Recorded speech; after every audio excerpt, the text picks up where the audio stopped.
Era essa aqui?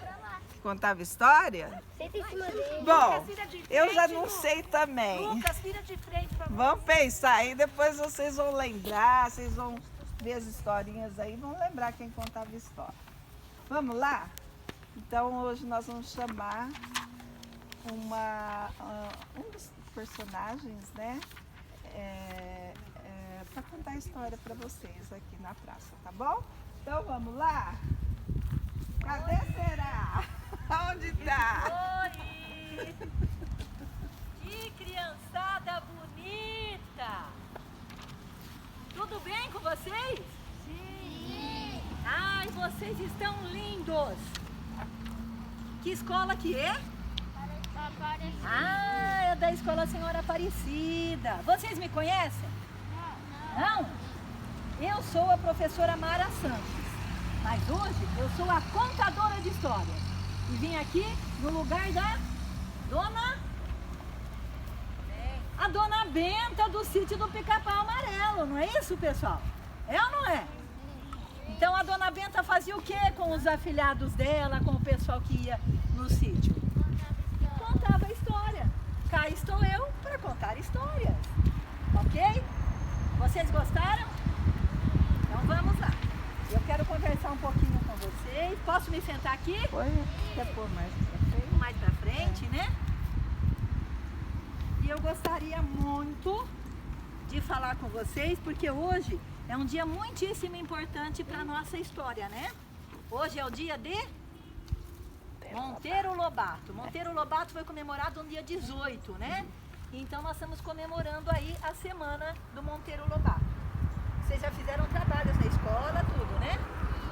Com certeza, tenho certeza disso. Então agora vocês vão saber um pouquinho, eu vou contar para vocês um pouquinho da história do Monteiro Lobato. Quem foi Monteiro Lobato, o que ele fazia, aonde ele morava, né? Se ele teve filho, se ele teve esposa, como foi um pouquinho da vida dele. Vocês gostariam de saber? Sim! Todos querem saber? Sim! Então tá bom. Olha, nós temos aí algumas almofadinhas que vocês podem sentar em cima, tá? É para pôr o bumbum nas almofadinhas, é para ficar bem à vontade.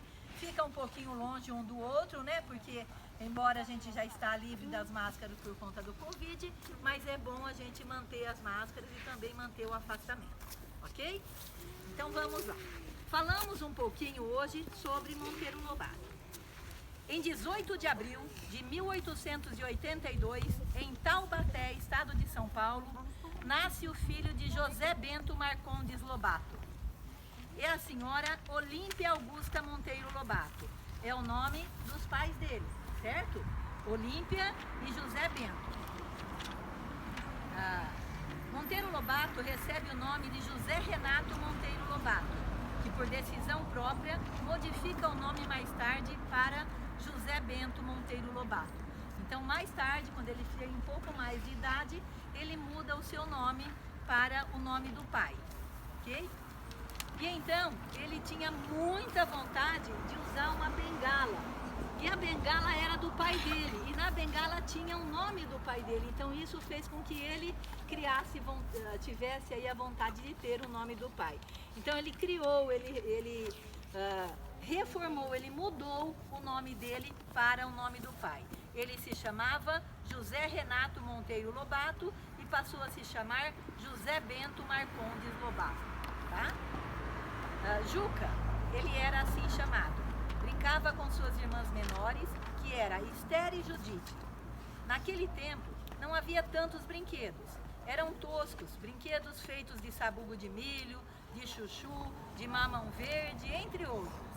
Eles adoravam livros. E o seu avô materno, o Visconde de Tremembé, prestem atenção nos nomes da família dele, que vocês vão observar quais são os nomes dos personagens. Então o avô dele se chamava Visconde de Tremembé. E aí mais tarde ele criou no sítio do Pica-Pau quem? O Visconde. O Visconde de Sabugosa, certo? Então observem que ele tirou o nome dos personagens dele meio que da família, tá? Prestem bastante atenção porque é muito linda a história dele. Ele adorava livros e então o seu avô materno trazia sempre para ele. Sua mãe que o alfabetizou. Teve depois 2 professores particulares e aos 7 anos ele entrou num colégio. Leu tudo o que havia para crianças em língua portuguesa. Em dezembro de 1896, ele presta exames em São Paulo das matérias estudadas em Taubaté. E então, aos 15 anos, ele perdeu seu pai, vítima de congestão pulmonar. E aos 16 anos, ele perde também a sua mãe. No colégio, ele fundou vários jornais, escrevendo sobre seu pseudônimo. Então ele meio que se escondia, né? Ele tinha um pseudônimo, um nome diferente do dele, então ele não aparecia nas histórias que ele colocava no jornal. Isso se chama pseudônimo, tá? Aos 18 anos, ele entra para a faculdade de Direito e por imposição do avô, pois preferia a Escola de Belas Artes, mas o avô o fez fazer Direito. E, anticonvencionalmente, por excelência, ele diz sempre o que pensa. Então ele fez muitas confusões, porque ele falava a verdade, ele falava o que pensava, né? Então, como advogado, ele teve muitas polêmicas na trajetória dele.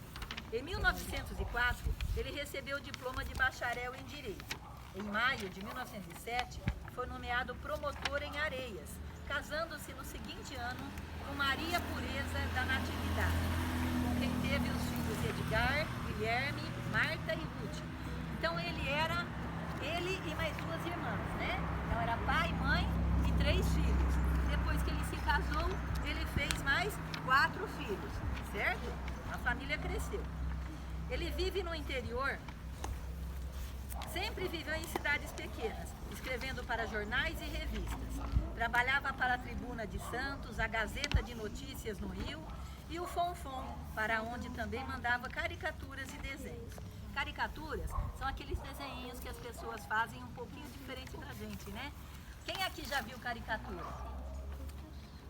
Ninguém? Você já viu? Já viu? Muito bem. Então a caricatura é o artista senta na sua frente e desenha você. Só que ele desenha você assim, com o rosto mais alongado, com um corpo muito magro, entendeu? Ele faz caricatura, ele desenha o seu rosto, mas com um perfil diferenciado. Isso é uma caricatura e ele fazia muito para os jornais da época. Em 1991, morre o seu avô, o Visconde de Tremembé, e ele herda a fazenda de Buquira, passando a ser promotor e fazendeiro. A geada, as dificuldades, levam a vender a fazenda e ele então se transferiu para São Paulo. Mas na fazenda escreveu a história Jeca Tatu, que foi um dos primeiros símbolos nacionais que ele colocou no mercado. Ele compra a Revista do Brasil e começa a editar os seus próprios livros. Urupês, que foi um dos livros que ele fez, em 1918. Surgiu depois a primeira editora nacional do Monteiro Lobato e Companhia, que se liquidou, transformando-se depois em Companhia Editora Nacional e em suas participações. Antes de Lobato, os livros do Brasil eram expressos em Portugal e ele iniciava-se com movimentos editoriais brasileiros. Então, gente, o que nós entendemos? Que os livros eram feitos todos em Portugal e trazidos para o Brasil. Ele escrevia aqui, mandava para Portugal e depois voltava para cá. Depois que ele fez a editora dele, que eles começaram a criar aqui, tá? Posso pedir uma coisa para vocês? Os meninos, deixem os livrinhos aí. Os livrinhos era só para vocês baterem o olho e conhecer algumas das obras do Monteiro Lobato. Mas agora eu gostaria que vocês escutassem a história, tá? Que aí não dá para a gente entender e ver. Você está vendo uma história e entendendo outra, fica difícil, tá?